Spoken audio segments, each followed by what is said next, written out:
আসসালামু আলাইকুম। সবার আগে বাছাই করা 10টি আন্তর্জাতিক খবর জানিয়ে দেব। প্রথমেই থাকছে শিরোনাম। তবে তার আগে অনুরোধ থাকবে ভিডিওটিতে একটি লাইক দিবেন।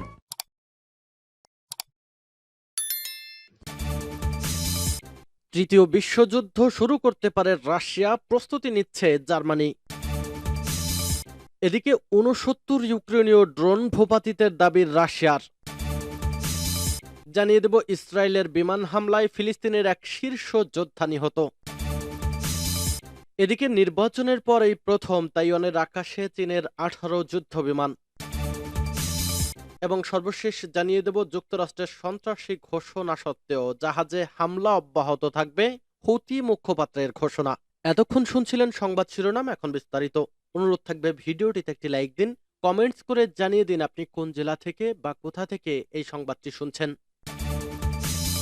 তৃতীয় বিশ্বযুদ্ধ শুরু করতে পারে রাশিয়া। সম্প্রতি ফাঁস হওয়া কিছু নথি বিশ্লেষণ করে এ তথ্য জানিয়েছে জার্মান ভিত্তিক সংবাদপত্র বিল্ড। যুদ্ধ হলে মস্কোর বিরুদ্ধে সশস্ত্র সংঘাতের মাধ্যমে জবাব দেওয়ার প্রস্তুতিও নিচ্ছে বার্লিন। জার্মান সংবাদ মাধ্যম বিল্ডের প্রতিবেদনে বলা হয়, জার্মান প্রতিরক্ষা মন্ত্রকের কাছ থেকে একটি শ্রেণীবদ্ধ সামরিক তথ্য পেয়েছে তারা। এতে বলা হয়, যে কোনো সময় ন্যাটোর সদস্যভুক্ত একটি দেশে হামলা চালাতে পারে রাশিয়া। সে তালিকা থেকে বাদ পড়বে না জার্মানি। তবে বিল্ডের এই প্রতিবেদনটি ভুয়ো বলে দাবি করেছে রুশ কর্মকর্তারা। পাশাপাশি এ বিষয়ে কোনো মন্তব্য করেনি তারা। জার্মান সংবাদপত্রের প্রতিবেদনে আরো বলা হয়, ইউরোপের বিভিন্ন দেশের সশস্ত্র বাহিনী যুদ্ধের প্রস্তুতি নিয়েছে। ফাঁস হওয়া নথিপত্রে ভবিষ্যতে কিভাবে ধাপে ধাপে রুশ বাহিনী এগিয়ে যাবে ও ন্যাটো তার মিত্রদের রক্ষা করবে তার বর্ণনা দেওয়া হয়েছে। শুধু তাই নয়, চলতি বছরের সেপ্টেম্বরের দিকে রুশ ইউক্রেন সংঘর্ষ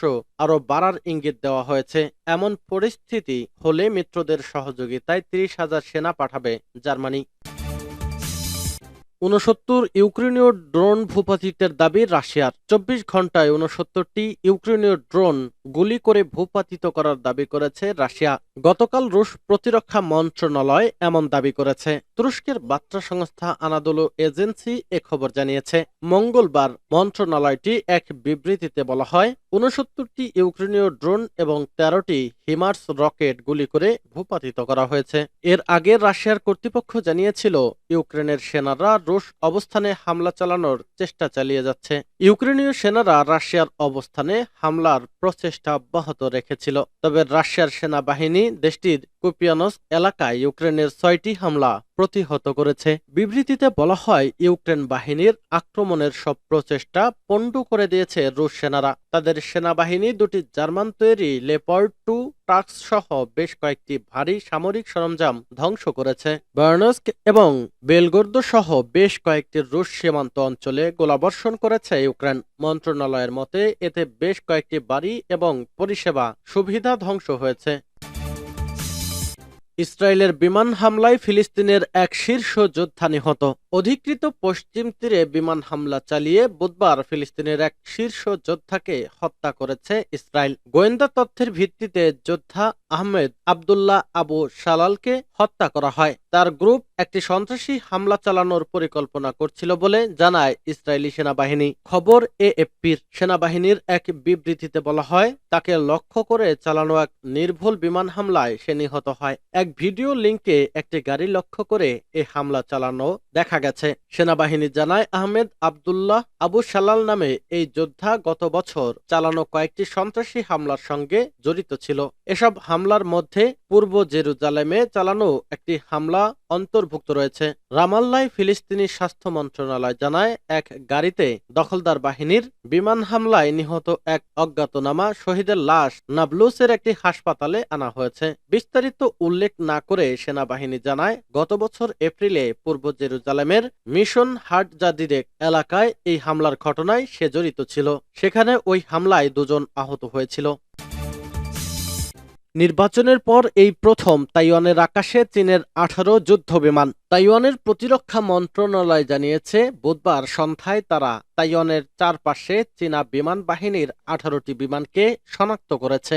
এই যুদ্ধ বিমানগুলো চীনা যুদ্ধ জাহাজের সঙ্গে যৌথ যুদ্ধ প্রস্তুতির টহল চালাচ্ছিল। তাইওয়ানকে নিজেদের ভূখণ্ড হিসেবে বিবেচনা করে চীন গত 4 বছর ধরে নিয়মিতভাবেই দ্বীপের চারপাশের আকাশ ও জলসীমায় যুদ্ধ বিমান ও যুদ্ধ জাহাজ পাঠাচ্ছে। কারণ চীন তাইওয়ানের সার্বভৌমত্বের দাবি জোরদার করতে চায়, কিন্তু তাইয়েব সরকার চীনের দাবি প্রত্যাখ্যান করছে। সম্প্রতি এক নির্বাচনে তাইওয়ানে ক্ষমতাসীন ডেমোক্রেটিক প্রেডিকশে পার্টির ডিপিপি লাইচিং থেকে দেশটির পরবর্তী প্রেসিডেন্ট হিসেবে নির্বাচিত করা হয়েছে। তাইওয়ানের প্রতিরক্ষা মন্ত্রণালয় জানিয়েছে বুধবার স্থানীয় সময় সন্ধ্যা 7:50 তারা উত্তর ও মধ্য তাইওয়ান এবং দ্বীপের দক্ষিণ পশ্চিমাঞ্চলে SU-30 সহ 18টি যুদ্ধ বিমানের সন্ধান পায়। এর মধ্যে 11টি বিমান তাইওয়ান প্রণালীর মধ্যবর্তী রেখা বা নিকটবর্তী এলাকা অতিক্রম করে চীনা। যুক্তরাষ্ট্রের সন্ত্রাসী ঘোষণা সত্ত্বেও জাহাজে হামলা অব্যাহত থাকবে, হুতি মুখপাত্রের ঘোষণা। যুক্তরাষ্ট্র সরকার আনুষ্ঠানিকভাবে ইয়েমেনের হুতি বিদ্রোহীদের সন্ত্রাসী সংগঠন হিসেবে ঘোষণা করেছে। হোয়াইট হাউসের জাতীয় নিরাপত্তা উপদেষ্টা জেক সুলিভান বুধবার এক বিবৃতিতে বলেন, ক্রমাগত হুমকি ও হামলার জবাবে যুক্তরাষ্ট্র হুতিদের বিশেষভাবে মনোনীত বৈশ্বিক সন্ত্রাসী হিসেবে ঘোষণা করেছে। আল জাজিরার খবরে বলা হয়েছে, লোহিত সাগরে হুতিদের জাহাজে হামলার জবাবে যুক্তরাষ্ট্র ইয়েমেনের হুতিদের লক্ষ্যবস্তুতে হামলা চালায়। এরপর বুধবার ওয়াশিংটন এই গোষ্ঠীটিকে বিশেষভাবে মনোনীত বৈশ্বিক সন্ত্রাসী গোষ্ঠী হিসেবে পুনরায় তালিকাভুক্ত করেছে। এর জবাবে হুতি গোষ্ঠীর মুখপাত্র মোহাম্মদ আব্দুল সালাম রয়টার্সকে বলেন, লোহিত সাগর, আরব সাগর ও বাব আল মান্দাব প্রণালী অতিক্রম করতে ইসরায়েলি জাহাজ বা জাহাজগুলোকে আটকাতে হুতিদের অভিযানে যুক্তরাষ্ট্রের এই ঘোষণা কোনো প্রভাব ফেলবে না। হুতিরা বলছে, ইসরায়েলের সঙ্গে সম্পর্কযুক্ত জাহাজগুলোকে লক্ষ্য করে তাদের অভিযান চলছে এবং গাজায় ইসরায়েলের যুদ্ধ বন্ধ না হওয়া পর্যন্ত তারা লক্ষ্যবস্তুতে হামলা চালিয়ে যাবে। আল জাজিরার খবরে বলা হয়েছে, লোহিত সাগরে হুতিদের জাহাজে হামলার জবাবে যুক্তরাষ্ট্র ইয়েমেনের হুতিদের লক্ষ্যবস্তুতে হামলা চালায়। এরপর বুধবার ওয়াশিংটন এই গোষ্ঠীটিকে বিশেষভাবে মনোনীত বৈশ্বিক সন্ত্রাসী গোষ্ঠী হিসেবে পুনরায় তালিকাভুক্ত করেছে। হুতিরা বলছে, ইসরায়েলের সঙ্গে সম্পর্কযুক্ত জাহাজগুলোকে লক্ষ্য করে তাদের অভিযান চলছে এবং গাজায় ইসরায়েলের যুদ্ধ বন্ধ না হওয়া পর্যন্ত তারা লক্ষ্যবস্তুতে হামলা চালিয়ে যাবে।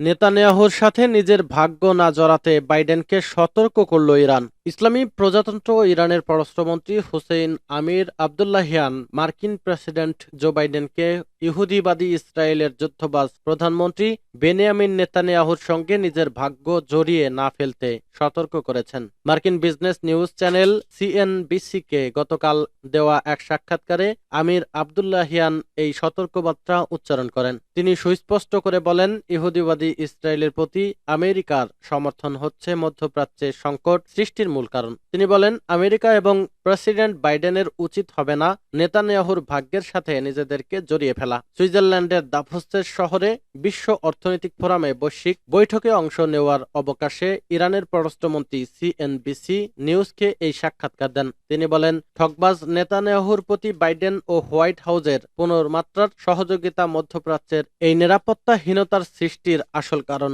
ইরানের পররাষ্ট্রমন্ত্রী জোর দিয়ে বলেন, তেহরান চায় আমেরিকা গাজা যুদ্ধ বন্ধ করুক। লোহিত সাগরের নিরাপত্তা ইরানের জন্য অত্যন্ত গুরুত্বপূর্ণ বলেও তিনি উল্লেখ করেন। আমির আবদুল্লাহিয়ান বলেন, ইয়েমেনের জনগণ অথবা এই অঞ্চলের অন্য কোনো দেশ যারা ফিলিস্তিনিদের রক্ষার জন্য কাজ করছে, তারা তাদের নিজেদের অভিজ্ঞতা ও স্বার্থের আলোকেই সেগুলো করছে।